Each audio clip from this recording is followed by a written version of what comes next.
Hola a todas las personas que nos siguen en este canal. Vamos a continuar con la lectura de este libro de Zecharia Sitchin, Las guerras de los dioses y los hombres.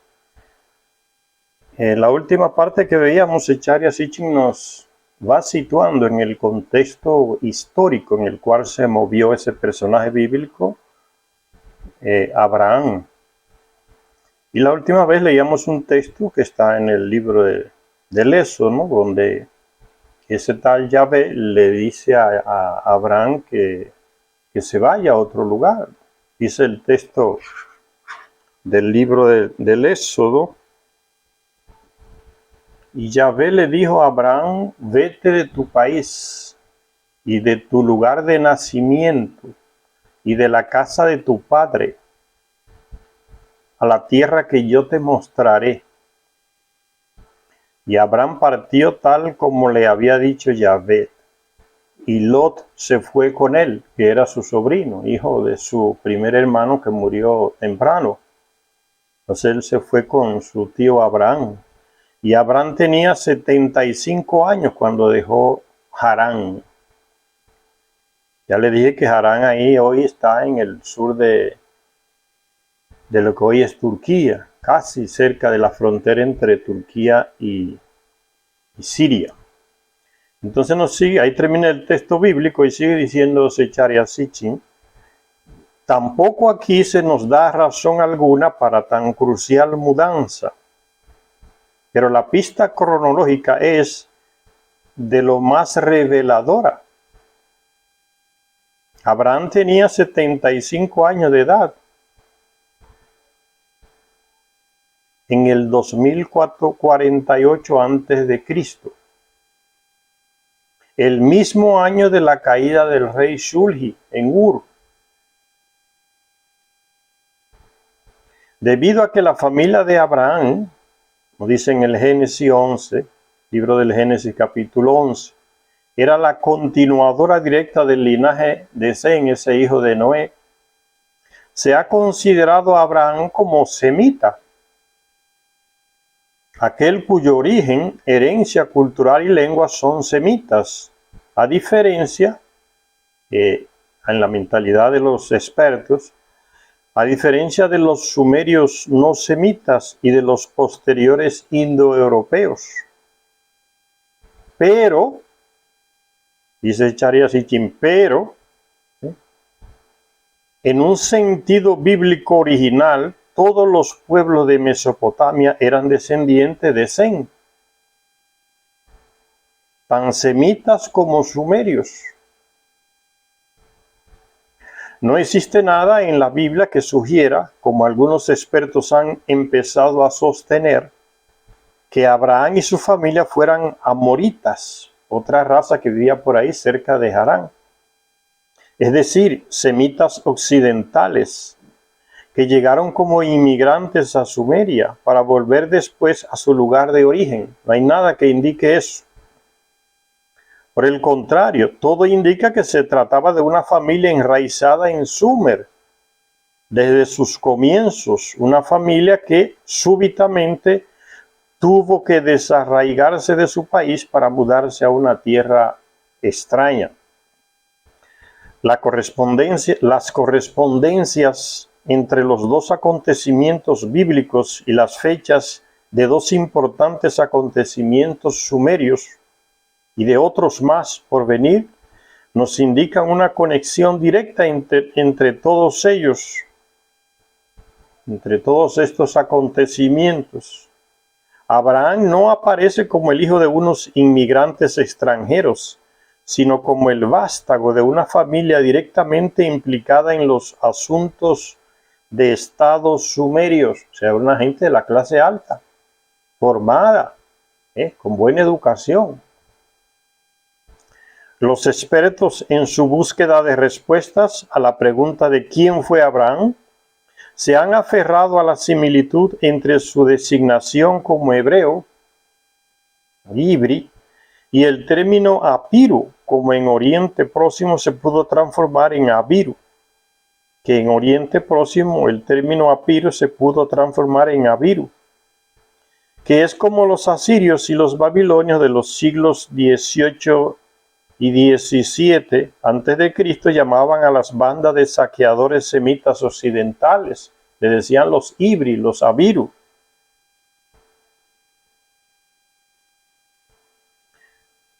Entonces muchos expertos se han aferrado a esa idea de que por ahí viene Abraham.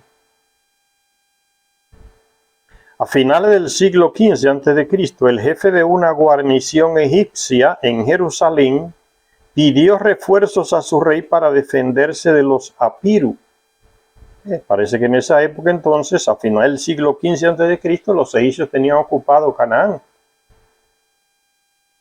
Dice, a finales del siglo XV a.C., el jefe de una guarnición egipcia en Jerusalén pidió refuerzos a su rey, o sea, al faraón, para defenderse de los Apiru.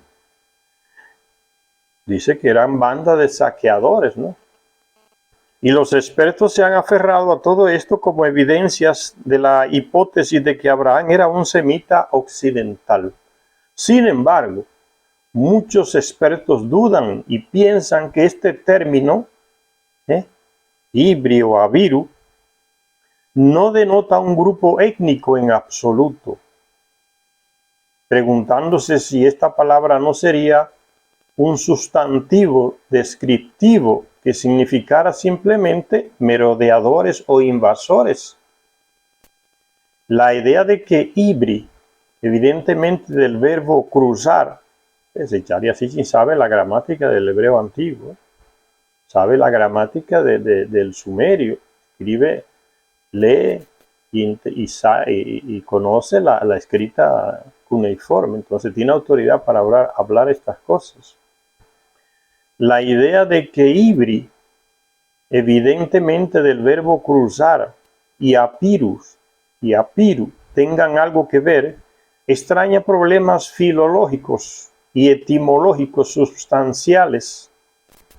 También existen grandes inconsistencias cronológicas, todo lo cual nos lleva a plantear serias objeciones a la solución sugerida sobre la identidad de Abraham, en especial cuando los datos bíblicos se comparan con la connotación de bandido que tiene el término Apiru. Así, la Biblia habla de incidentes relativos a los pozos de agua que demuestran que Abraham ponía mucho cuidado en evitar los conflictos con los habitantes de los sitios que atravesaba en su viaje a Canaán.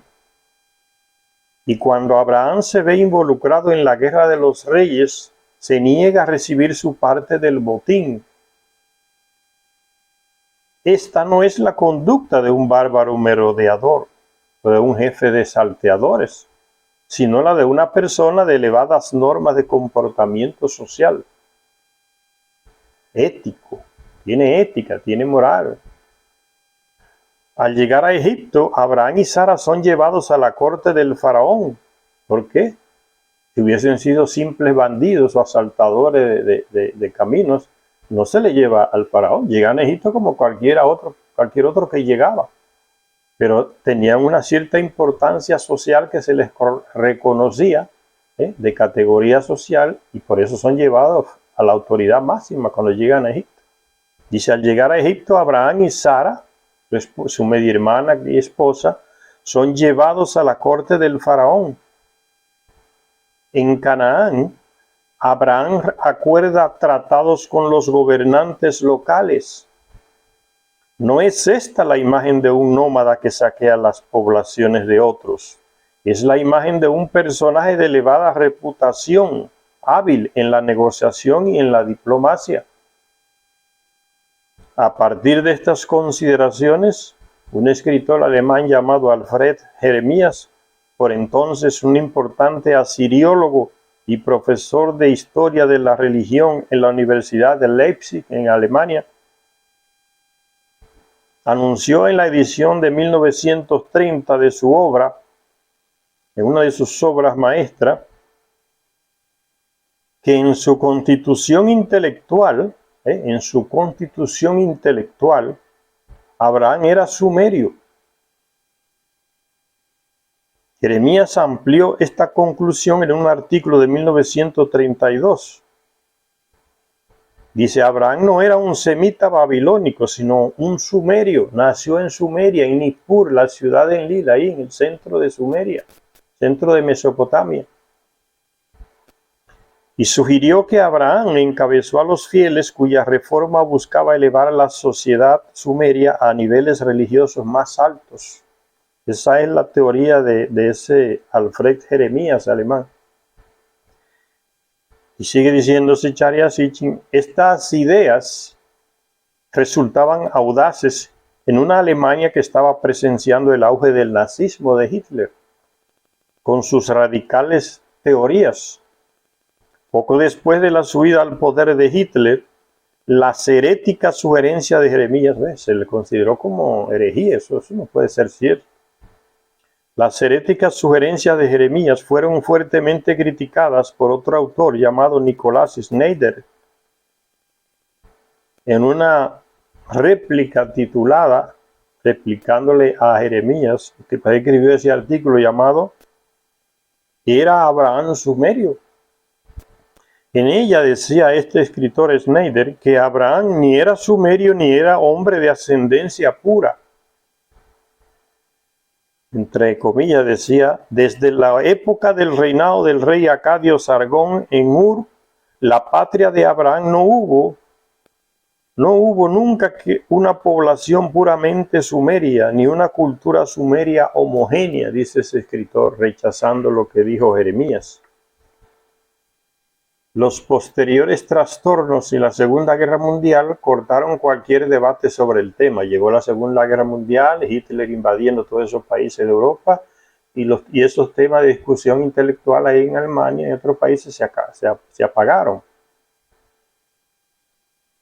Dice, la Segunda Guerra Mundial y esos trastornos cortaron cualquier debate sobre el tema, dice Zecharia Sitchin. Lamentablemente, la línea que Jeremías discerniera ya no se ha vuelto a tomar.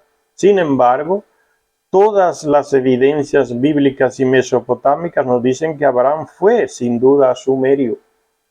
Ya, Zecharia Sitchin va por la línea de ese Alfred Jeremías.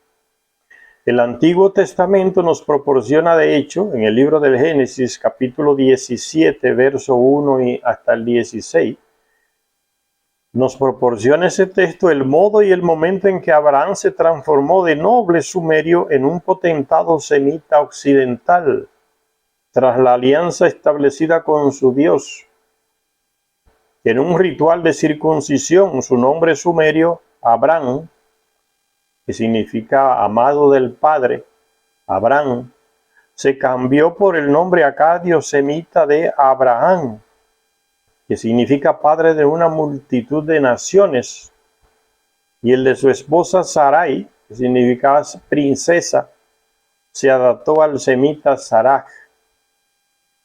Fue entonces a los 99 años de edad cuando Abraham se convirtió en semita. Pero era sumerio, como dijo Alfred Jeremías. Para descifrar el antiquísimo enigma de la identidad de Abraham y de su misión en Canaán, tendremos que buscar las respuestas en la historia, las costumbres y la lengua sumerias, que Zecharia Sitchin conoce.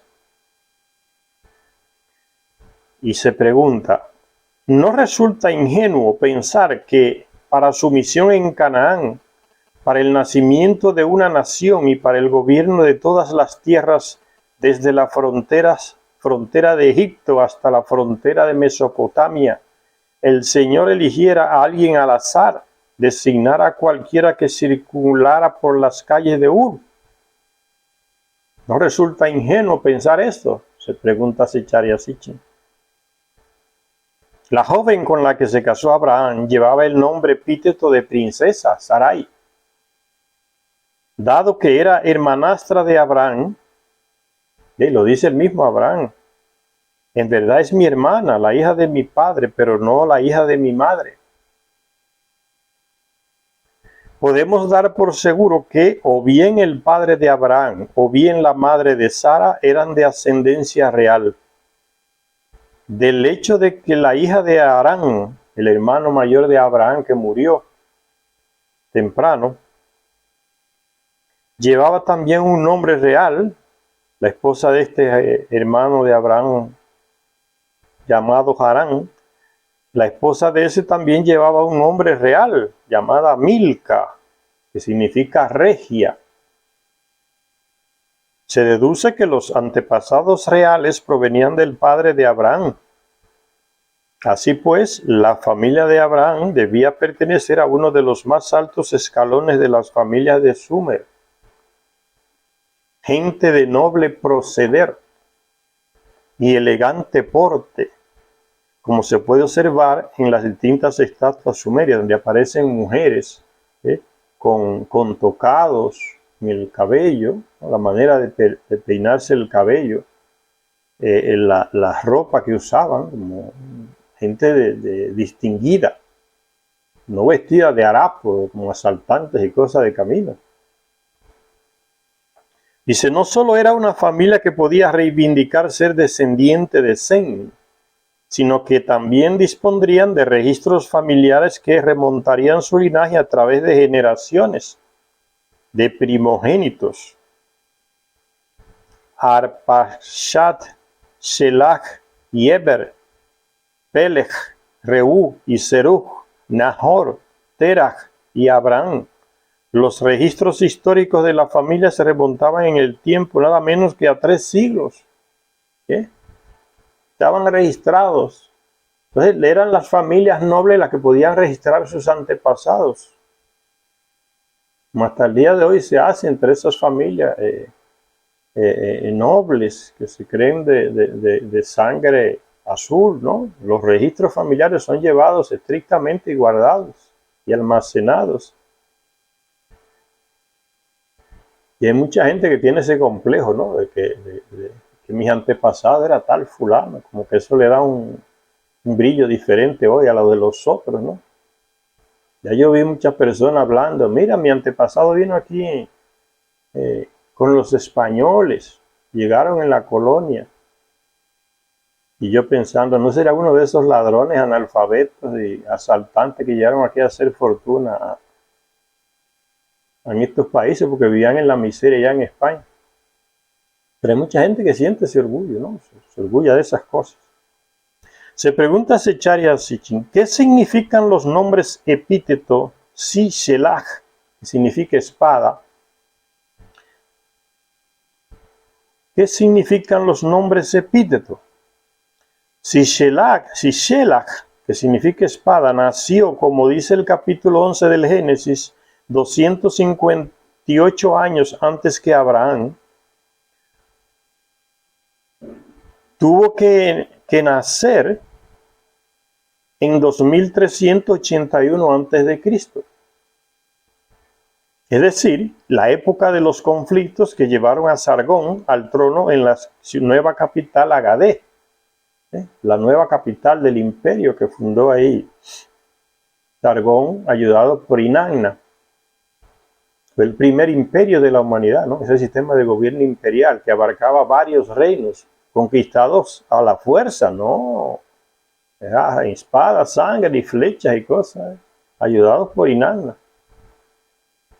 Fue el primer imperio que conoce esta humanidad, el de Sargón.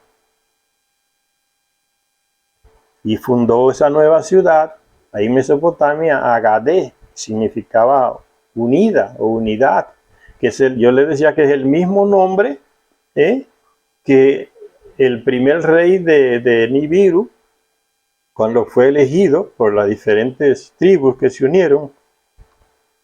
Él fundó esa capital en Nibiru y le puso el nombre de Agadé, que significa lo mismo, unidad, porque iba a unir todo el planeta bajo un rey, el sistema monárquico que se implantó. Y esas cosas son copiadas aquí en la Tierra, porque el modelo del terrestre aquí son los Anunnaki. A nivel moral, a nivel político, a nivel de actitudes. El modelo del terrestre antiguo son los Anunnaki. A nivel de ética son los Anunnaki. Ellos son el modelo. Ellos nos crearon genéticamente y el terrestre copia esas actitudes y esas maneras de ellos. Organización social. Ellos enseñaron al terrestre a a experimentar lo que era la monarquía. Trajeron ese sistema, lo implantaron ahí.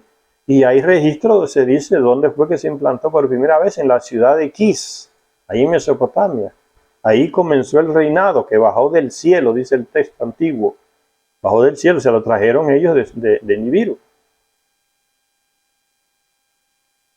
Entonces este Sargón, apoyado por Inanna, que él era como un maniquí de Inanna que estaba detrás del poder, lo usó a él para conquistar el poder ahí, Inanna.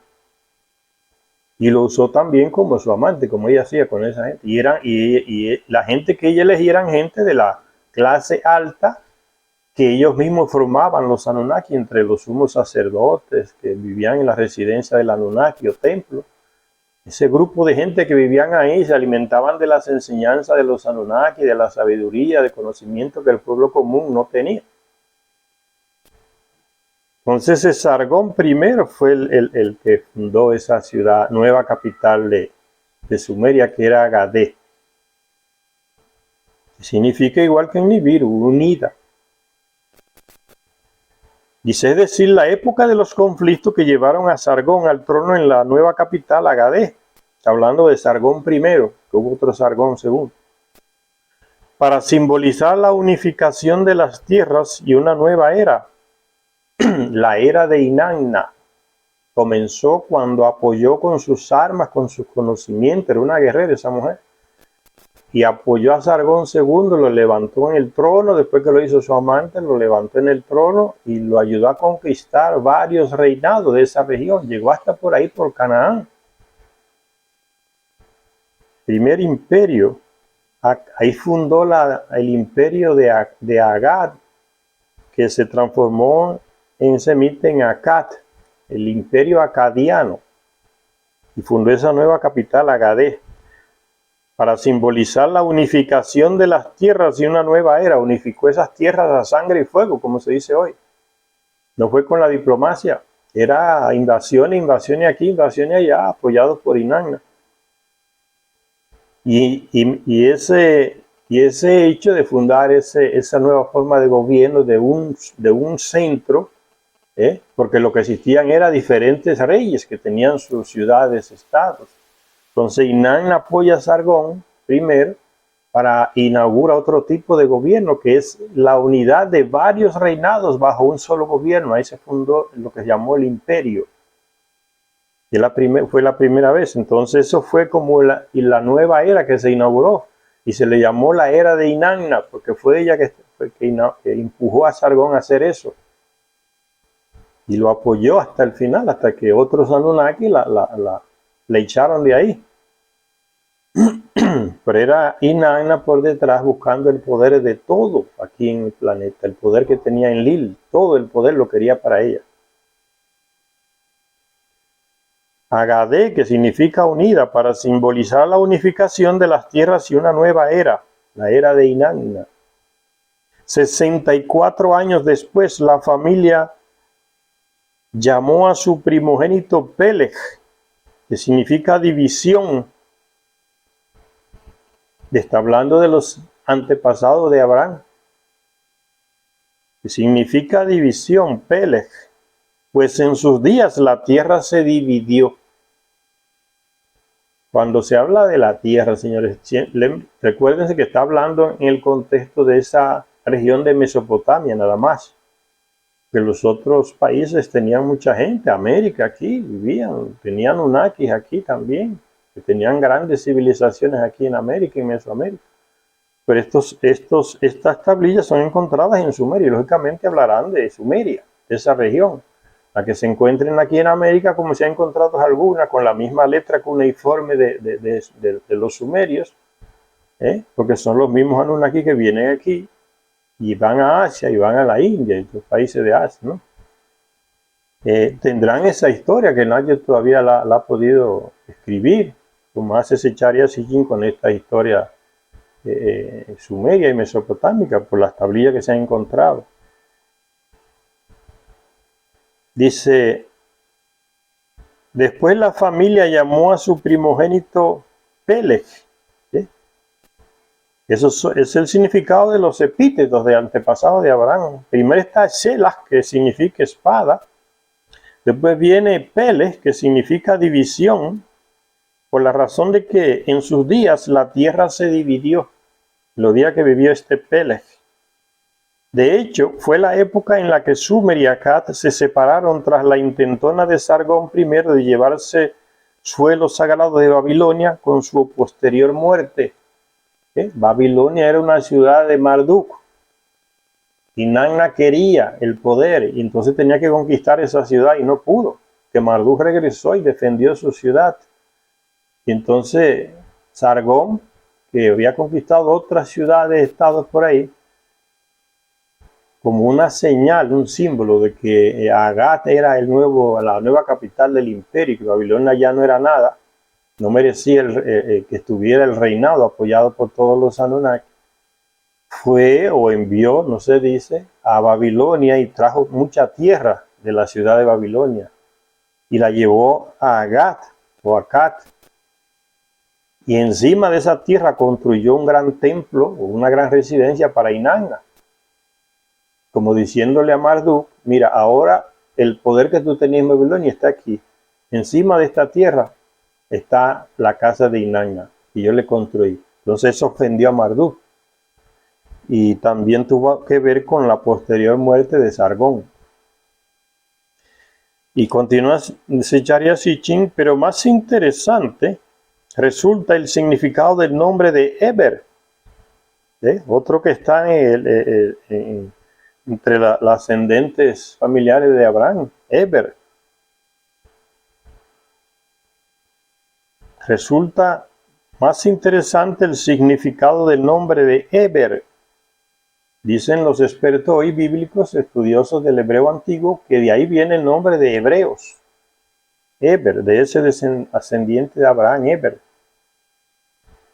Pero más interesante resulta el significado del nombre de Eber y la razón para habérselo puesto al primogénito en el 2351 a.C., y de la cual proviene el término bíblico ibri o hebreo, por el cual se identificó a Abraham y a su familia, proviene claramente de la raíz de una palabra que significa cruzar. Y la mejor explicación que se les ocurrió a los expertos fue buscar la conexión Abiru-Apiru, ya mencionada y descartada, como ya se leyó. Esta errónea interpretación, ve aquí, como yo les dije, Zecharia Sitchin siempre critica a eso que él le llama los expertos, ¿no? Esos estudiosos europeos estadounidenses que elaboran teorías a veces muy absurdas, complicadas, y Zecharia Sitchin para criticarlo dice, no, pero que la cuestión no es tan complicada, o sea, lo desautoriza. Dice, y la mejor explicación que se les ocurrió a los expertos fue buscar la conexión Abiru-Apiru, ya mencionada y descartada. Esta errónea interpretación de los expertos proviene de la búsqueda del significado del nombre epíteto en Asia Occidental. Buscan el significado en Asia Occidental. Sin embargo, dice Zecharia Sitchin, yo estoy convencido de que la respuesta se encontraba en los orígenes sumerios y en la lengua sumeria de Abraham y sus antepasados. Un vistazo a las raíces sumerias de la familia de Abraham y del nombre nos ofrecerá una respuesta que asusta por su simplicidad, como cuestiona Zecharia Sitchin a los llamados expertos. El sufijo bíblico y, cuando se aplica a una persona, significa nativo de algún lugar. Gileadi, por ejemplo, significaba nativo de Gilead. Al agregársele la I a Gilead, Gileadi. Entonces, Gilead, nativo de Gilead. Y así por frente, ¿no? Del mismo modo, Ibri significaba nativo de un lugar llamado Cruce. Y ese precisamente era el nombre sumerio de Nippur. ¿Sí? Abraham nació en Nippur, allá nació su padre Terach. Y era de la clase alta porque era sumo sacerdote de Enlil, el Anunnaki, llamado Dios por los terrestres, ahí en la ciudad principal de Sumeria, que era Nippur, el ombligo de la tierra, como le decían los Anunnaki. Ahí reinaba, ahí estaba, ahí vivía y tenía su centro de poder en Enlil. Ahí nació Terach y fue sumo sacerdote, y puede ser que el padre de Terach también fuera sumo sacerdote, porque era una clase que los Anunnaki seleccionaban y mantenían generación tras generación sirviéndoles ahí en su residencia o templo, y de ahí salían reyes, diplomáticos, grandes personajes en la política, ¿no? Le sigue diciendo Zecharia Sitchin, del mismo modo Ivri significaba nativo de un lugar llamado Cruce, y ese precisamente era el nombre sumerio, Cruce era el nombre sumerio de Nippur. En sumerio se escribía, se leía Niibru, el lugar del cruce,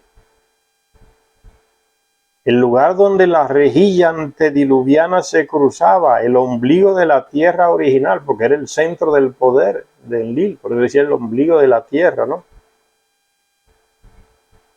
El antiguo centro de control de misiones de los Anunnaki, ahí en Sumeria, en Mesopotamia.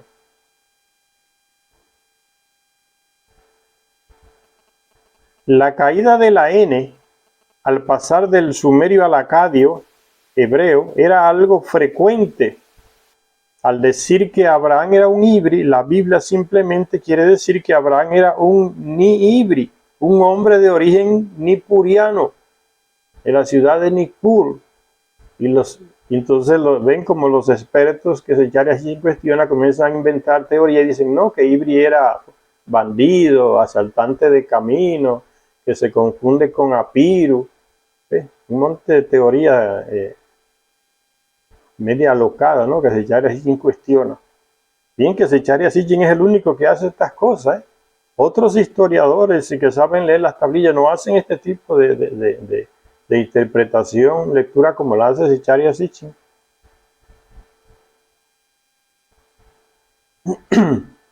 Y sigue diciendo Zecharia Sitchin, los expertos han interpretado, hablando de los expertos de nuevo, los expertos han interpretado el hecho de que la familia de Abraham emigrara a Ur, de Ur a Harán, como que Ur era también el lugar de nacimiento de Abraham. Pero eso no lo dice la Biblia en ninguna parte, que Abraham haya nacido en Ur. Al contrario, cuando se le ordena a Abraham que vaya a Canaán y deje por las buenas sus pasadas moradas, se hace una relación de tres cosas separadas. El Tal Yahvé le dice a Abraham, primero, se le ordena, ¿no? Le ordena a Abraham que vaya a Canaán y que deje por las buenas sus pasadas moradas. Se hace una relación de tres cosas separadas aquí en ese texto. Primero, la casa de su padre, que deje la casa de su padre. ¿Cuál era la casa de su padre? Era Nippur, en Sumeria, en Mesopotamia. Que deja la casa de su padre, que estaba entonces en Harán. Su país, la ciudad-estado de Ur. Y su lugar de nacimiento, que en la Biblia, en el texto bíblico, no se identifica. Dios le pide esas tres cosas, ¿no? La casa de su padre, que estaba entonces en Harán, que deje su país, la ciudad-estado de Ur, y que deje su lugar de nacimiento, que la Biblia en el texto de la Biblia no se identifica cuál era, pero que ya se sabe por los descubrimientos arqueológicos que era Nippur. Ya nació su padre, su lugar de nacimiento. Nuestra hipótesis, dice Zecharia Sitchin, de que Ivri identifica a un nativo de Nippur, resuelve el problema del verdadero lugar de nacimiento de Abraham. Punto. Nació en Nippur, igual que su padre. Tal como indica el nombre de Eber, fue en su época, mediados del siglo XIV a.C., cuando se inició la conexión de la familia con Nippur. Nippur no fue nunca una capital real, más bien fue una ciudad consagrada, el centro religioso de Sumer, que es como los expertos la calificarían. ¿Ve? Ahí vivía Enlil, que era el comandante en jefe de todos los Anunnaki aquí en el planeta. Por eso se le llamaba el ombligo de la Tierra. Estaban todos los instrumentos con los que Enlil controlaba, ¿no? Las llegadas y las salidas de las naves hacia Nibiru, de Nibiru hacia acá, todo el poder que él administraba aquí. Ahí era su centro de poder. Nippur. Pero ya dicen que Nippur aún así nunca fue una capital de un rey. Más bien fue una ciudad consagrada, el centro religioso, entre comillas, de Sumer, que es como los expertos la calificarían. También fue donde se confiaron los conocimientos astronómicos a los sumos sacerdotes, y de ahí el lugar donde tuvo su origen el calendario. La relación entre el Sol, la Tierra y la Luna en sus órbitas, el calendario nippuriano, y ahí viene el calendario hebreo. Estamos en el 2003, ¿no? Siguiendo el calendario nippuriano, que es el primero que hacen los Anunnaki, después del diluvio, entonces estaríamos en los años 6000 por ahí, de nuestra era. Solo que aquí estamos influenciados por lo que decidió un monje católico, colocando fechas equivocadas ahí, y eso es lo que seguimos hoy, pero hay muchos pueblos indígenas que siguen ese calendario de los Anunnaki, ¿no? Estamos en los años 5000 o 6000 por ahí. Muchos pueblos de Oriente siguen con ese calendario. Tal como indica el nombre de Eber, los expertos reconocen que los calendarios de la actualidad se derivan del calendario original nippuriano. Todas las evidencias demuestran que el calendario nippuriano tuvo sus inicios hacia el 4000 a.C., en la era de Tauro, y ese era el símbolo de Enlil. El símbolo astronómico de Enlil era el Tauro, la constelación que lo representaba, Tauro. Y aquí nos encontramos con otra confirmación del cordón umbilical que conectaba a los hebreos con Nippur. El calendario judío sigue contando los años a partir de un enigmático comienzo en el 3760 a.C. De manera que para los judíos el año 1983 era el 5743, siguiendo ese calendario nippuriano. Se supone que esta cuenta se establece desde el principio del mundo.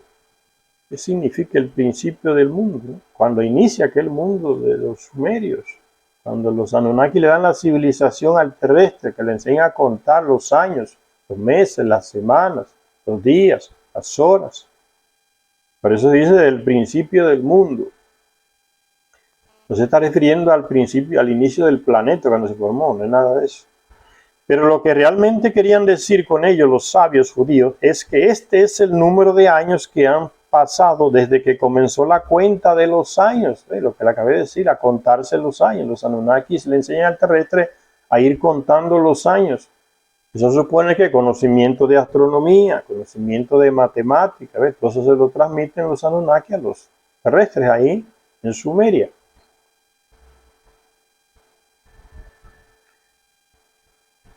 Pero lo que realmente querían decir con ello los sabios judíos es que este es el número de años que han pasado desde que comenzó la cuenta de los años. Suponemos que se refieren a la introducción del calendario en Nippur. En los ancestros de Abraham nos encontramos así con una familia sacerdotal. Era sumo sacerdote de Enlil ahí en Nippur, en la residencia o templo de Enlil.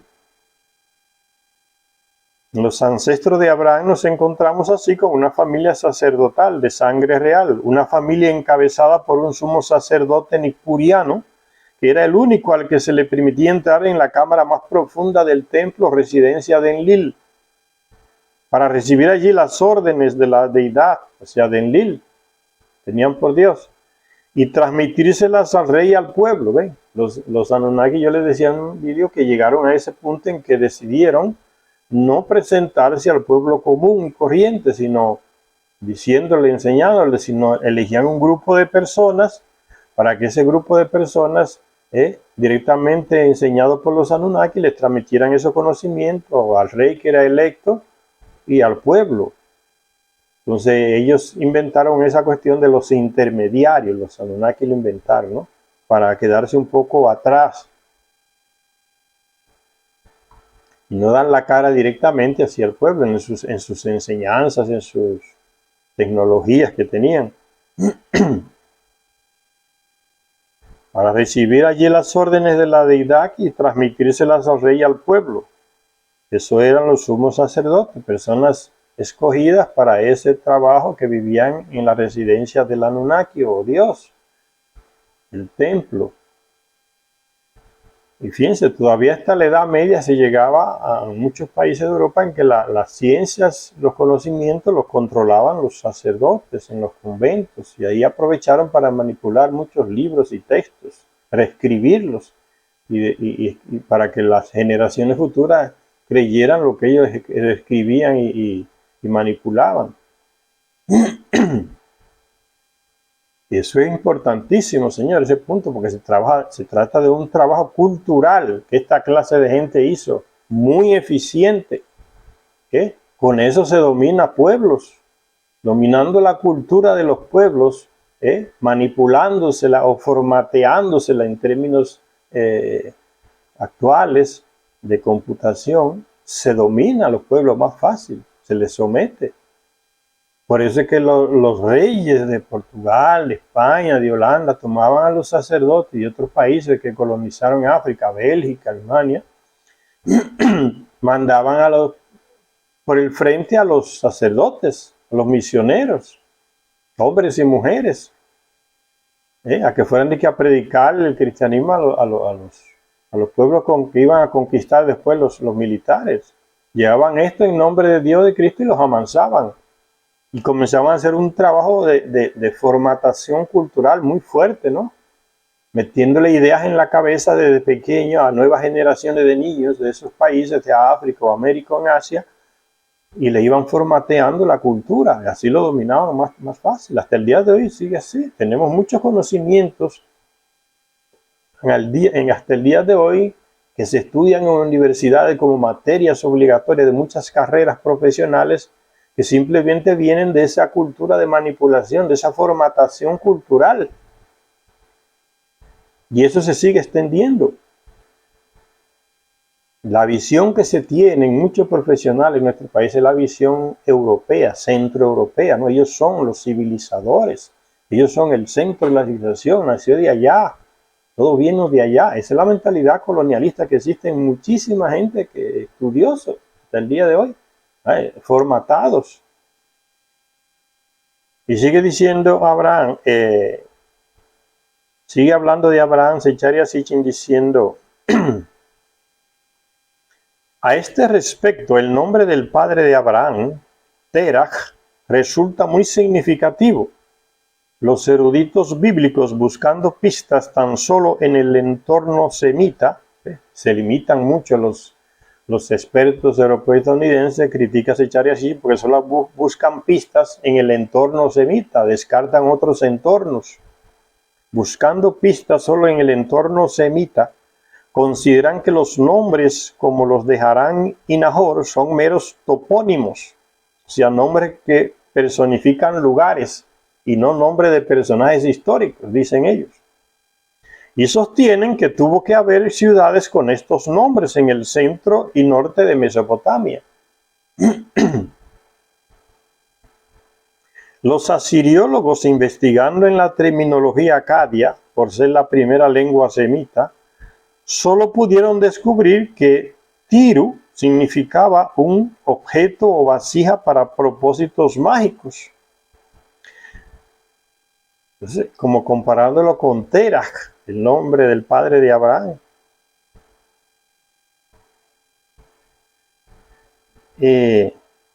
Pero si, dice Zecharia Sitchin entonces, pero si recurrimos a la lengua sumeria, nos encontraremos con que el signo cuneiforme de Tiru procedía directamente del de un objeto que recibía el nombre sumerio de Duhnamtar. Duhnamtar literalmente significa el que dice el destino, el que anunciaba los oráculos. Teras, por tanto, era un sacerdote de oráculos designado para acercarse a la piedra que susurra. Un aparato que tenían los Anunnaki para que se escuchara su voz, diría muy como una bocina, señor, para que se escuchara su voz directa y el sumo sacerdote nunca veía el rostro de quien le estaba hablando. Esa es una técnica que desarrollaron los Anunnaki, ¿no? Para no aparecer directamente. ¿Qué? Colocaban una especie de bocina, como diríamos hoy, un altavoz, y la voz de ellos salía por ahí.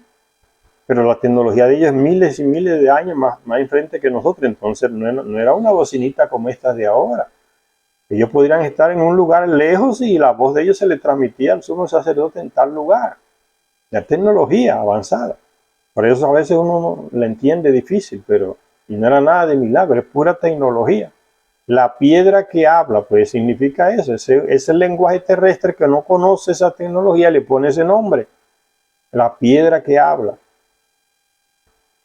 Como ya les di otros ejemplos, ¿no? De los indígenas en América, cuando ven la nave de Ninurta o de otros Anunnaki que vivían por acá, en los Andes, por ahí, ellos la comparaban con lo que ellos conocían. Cuando la nave se elevaba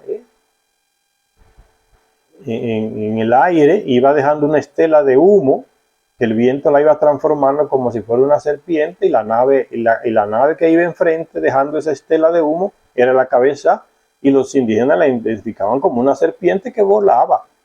Por eso llamaron a uno de esos personajes la serpiente emplumada, que no es más que un hijo de Enki llamado Ningishida, que vivió ahí, desarrolló una gran cultura en lo que hoy es Mesoamérica, diferente a la que se desarrolló en Mesopotamia, ¿ves? Mesoamérica, Mesopotamia, eran ellos mismos. Le sigue diciendo Zecharia Sitchin que Teras, por tanto, era un sacerdote de oráculos designado para acercarse a la piedra que susurra, para escuchar las palabras de la deidad o del Anunnaki y comunicárselas y comunicarlas con o sin una interpretación. A veces la interpretaba y a veces la comunicaba directamente como se la dijo el Anunnaki o al que llamaban de Dios. Comunicársela a la jerarquía que vivía ahí en la residencia o templo del Anunnaki, ¿no? Los otros sacerdotes, otros personajes que vivían ahí en la residencia también. Se la comunicaba a ellos, la discutían, la analizaban y después se la comunicaban o al rey o al pueblo. Comunicándosela con o sin interpretación a la jerarquía laica. La jerarquía laica, que no eran sumos sacerdotes ni reyes, era un pueblo común. Era esta una función que asumiría posteriormente el sumo sacerdote israelita. Copiaron de los sumerios. El sumo sacerdote que los Anunnaki le enseñaron a los sumerios cómo realizarlo, la ropa que tenían que usar, las oraciones que tenían que hacer, las alabanzas, cómo debían de hacerse, los signos que tenían que componer, cómo debían ser para que lo trataran como dioses. Toda esa parafernalia ideológica se le enseñan a los Anunnaki a los terrestres, pero no a los terrestres directamente, sino a esa clase que ellos toman y la colocan a vivir en sus residencias ahí, le cuidan la residencia, se la mantienen limpia, viven ahí, cuidan de las residencias cuando ellos no están. Esa es la casta que formaron los Anunnaki. Entonces sigue diciendo Zecharia Sitchin que esta era una función que asumiría posteriormente el sumo sacerdote israelita, simple copia de los sumerios, como ya les dije, que era el único al que se le permitía entrar al santo de los santos, el lugar más secreto donde el Anunnaki se comunicaba con el sumo sacerdote, que no necesariamente tenía que ser directamente cara a cara, sino a través de una bocina, como decimos hoy. El sumo sacerdote escuchaba la voz del Anunnaki, o del Dios, como le llamaban los israelitas, ¿no? No veían la cara directamente. Y se creó esa ideología de que si veían la cara del Anunnaki o llamado de Dios, entonces como que iba a crear problemas, iban a morir. Se creó toda esa ideología para que los otros no pudieran intentar acceder a ese lugar y comunicarse con el Anunnaki o ver si estaba ahí presente. Se creó esa ideología del miedo, ¿no? El que ve la cara de Dios se muere. Y se extendió esa ideología a través de los textos bíblicos, ¿no? Fíjense, el miedo como método de comunicación, meterle miedo a la gente para que no haga tal o cual cosa, no se atreva. Entonces parece que era esa jerarquía, a esa jerarquía pertenecía Terach, el padre de Abraham, que después los israelitas copiaron esa jerarquía de sumo sacerdote y sacerdote de los sumerios, del padre de Abraham y su familia. Dice el sumo sacerdote que era el único en Israel que entraba a ese lugar más sagrado, en términos religiosos, de la residencia del Anunnaki o templo, el santo de los santos le llamaban los terrestres a ese lugar, o los sumos sacerdotes, y así aproximarse al hablador, el aparato que transmitía la palabra, el divir o hablador, el lenguaje terrestre intentando designar una tecnología que él no conoce. El aparato que habla mucho, el hablador, ¿cómo se llama? Eso lo sabrán los Anunnaki, que crearon la tecnología. Nosotros no lo sabemos. Como tú le llevas un celular hoy a un indígena de la selva que nunca ha visto eso y él se ve adentro ahí y se espanta y le dirá a los otros: yo vi un aparato que captura mi alma. Es lo normal para él, para nosotros sería risa, pero él que no conoce esa tecnología le interpreta a su manera. Yo vi un aparato, una cosa que captura mi espíritu y mi alma, un celular. Es lo mismo, señores, es simplemente que estamos en tiempos más anteriores donde el terrestre no tiene acceso a esa tecnología de esos señores llamados dioses. No hay nada extraño. Entonces el divir o hablador y escuchar la voz del Señor que le habla desde afuera del revestimiento que hay sobre el arca de la alianza de entre los dos querubines. Ahí salía la voz, no era que el tipo estaba ahí, salía la voz de él por ahí. Pura tecnología, señores, nada de milagros y nada de esas cosas.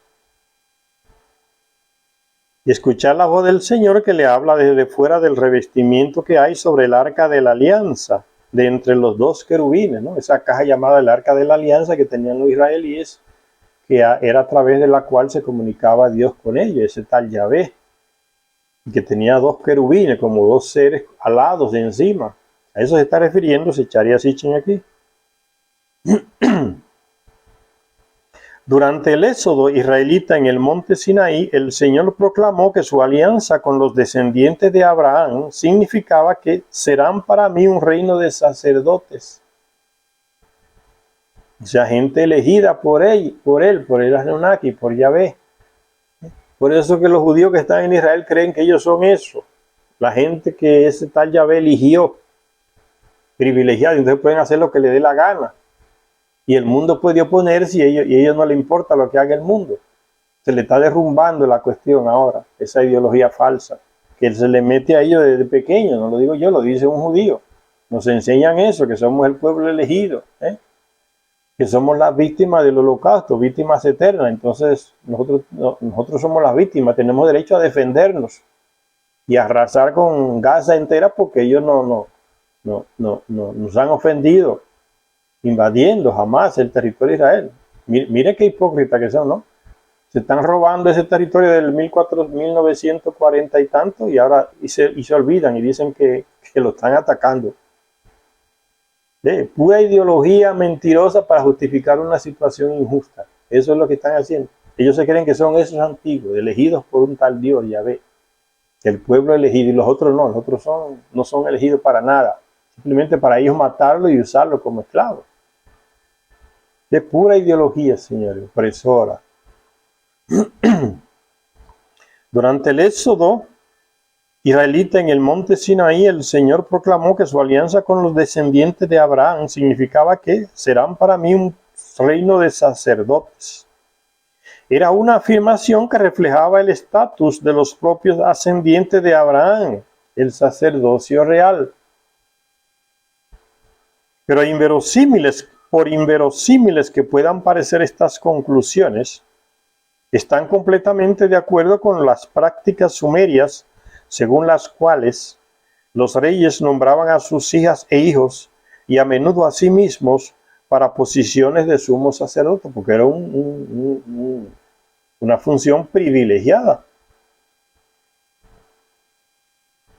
con la consiguiente mezcolanza de linajes reales y sacerdotales, porque de ahí también los Anunnaki elegían quién iba a ser rey. Puede ser que eligieran rey al hijo de una sacerdotisa o al hijo de un sacerdote con un Anunnaki. Era una casta que estaba ahí formada por Anunnaki y de ahí salían la gente principal para el gobierno del terrestre, los sumos sacerdotes y el rey.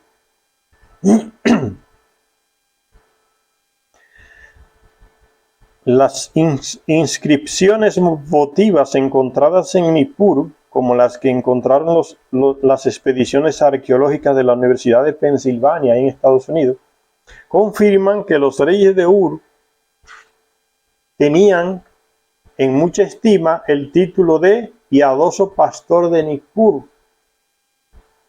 y que realizaban allí funciones sacerdotales. Y el gobernador de Nippur,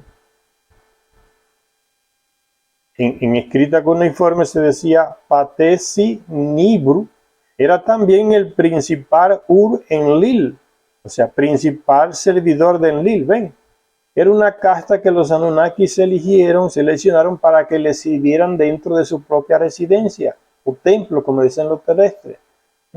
Y el terrestre se disputaba el querer pertenecer a esa casta, porque era casta privilegiada.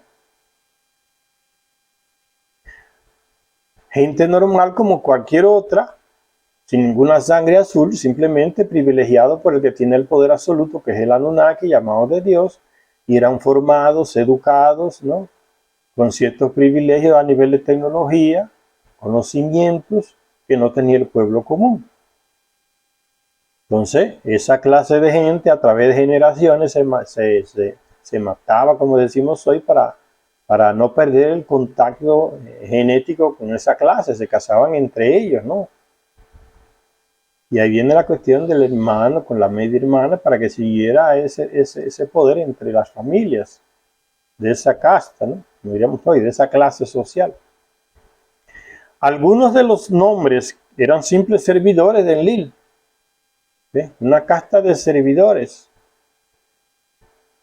Algunos de los nombres que llevaban estos vipis o clase alta, regio sacerdotal, se parecían al nombre sumerio de Abraham. Algunos nombres que ya copiaban, mira cómo se le decía aquel, Ur-Enlil, principal servidor del Lil. Se mataban para ser principal y se ponían los nombres que honraban a esos dioses. Cuando le ponían los nombres a los niños, le ponían el nombre que parte del nombre de esos dioses en sus nombres personales, ¿no? Ur-Enlil, principal servidor del Lil. Me viene hoy a las ridiculeces que hace mucha gente, ¿no? En muchos países nuestros, esa mentalidad, ¿no?, de que ellos son superiores, nosotros somos inferiores, entonces vamos a copiarlos a ellos. Mucha gente tú la encuentras en la calle, como, ¿cuál es el nombre suyo? Ah, yo me llamo Robert Kennedy Ramírez. Porque la gente que pone esos nombres piensa que así le da como una categoría distinta, porque aquel tipo fue de una clase alta, ¿no? John F. Kennedy Rosa, Vega, ¿no? Le ponen esos nombres extraños. Y sigue diciendo Zecharia Sitchin, algunos de los nombres que llevaban estos VIP honraban a esos Anunnaki. No es pues, por ejemplo, algunos de los nombres de Zecharia Sitchin que llevaban esta clase que se sentía VIP, en términos actuales, o regios sacerdotales, se parecían al nombre sumerio de Abraham. Y el nombre sumerio de Abraham no era Abraham, con H-A-M al final, sino Abram, comenzando también con el componente AB, que significa padre o progenitor, Abram. como ocurre con Abamu, que fue el nombre de un gobernador de Nippur durante el reinado de Shulgi. No es pues ninguna exageración suponer que una familia tan estrechamente relacionada con Nippur, como para que se le llamase nippurianos, es decir, hebreos, ibris, sostuviera sin embargo una elevada posición en Ur. No es ninguna exageración, dice Zecharia Sitchin. Pues esto concuerda completamente con las circunstancias reales que imperaban en Sumer en la época que hemos indicado. Pues fue por entonces, por los tiempos de la tercera dinastía de Ur, esos reyes, cuando por vez primera en los asuntos divinos y en la historia de Sumer se les confió a Nagnar Sin, el hijo primogénito aquí en la tierra de Enlil, se les confió a Nagnar y al rey de Ur la administración de Nippur, combinando así las funciones religiosas y seculares. Así pudo suceder. Se le confió a Nagnar, que era el hijo del primogénito de Enlil aquí en la tierra, y al rey de Ur.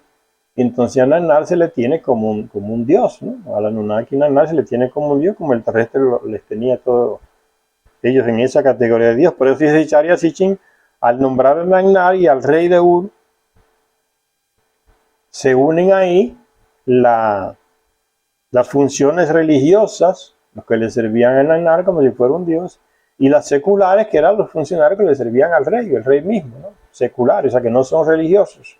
Y ese lenguaje se sigue usando hoy. El poder secular, o sea, el poder del presidente, el poder religioso, el poder de los religiosos, de la iglesia, ¿no? Bien, eso viene ya de allá, de miles de años atrás. Esas terminologías, nomenclaturas.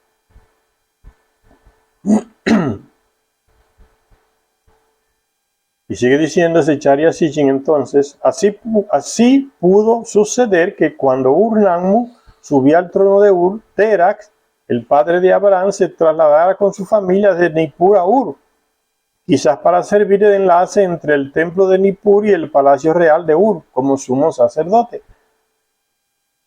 Su estancia en Ur se prolongó hasta el fin del reinado de aquel rey llamado Ur-Nammu, y fue a su muerte, la muerte de ese rey, que murió en combate, abandonado por Enlil y Nana y otros que le habían prometido ayuda, fue en esa época cuando se prolongó, fue a la muerte de ese rey Ur-Nammu, cuando ya hemos visto la familia de Terak dejó Ur para irse a Harán, más al norte, que era una segunda Ur, que también veneraba a Nagnar Sin. Vamos a terminar por aquí, señoras y señores, para que no se haga muy largo este vídeo. Gracias a todas y a todos los que nos ven en este canal.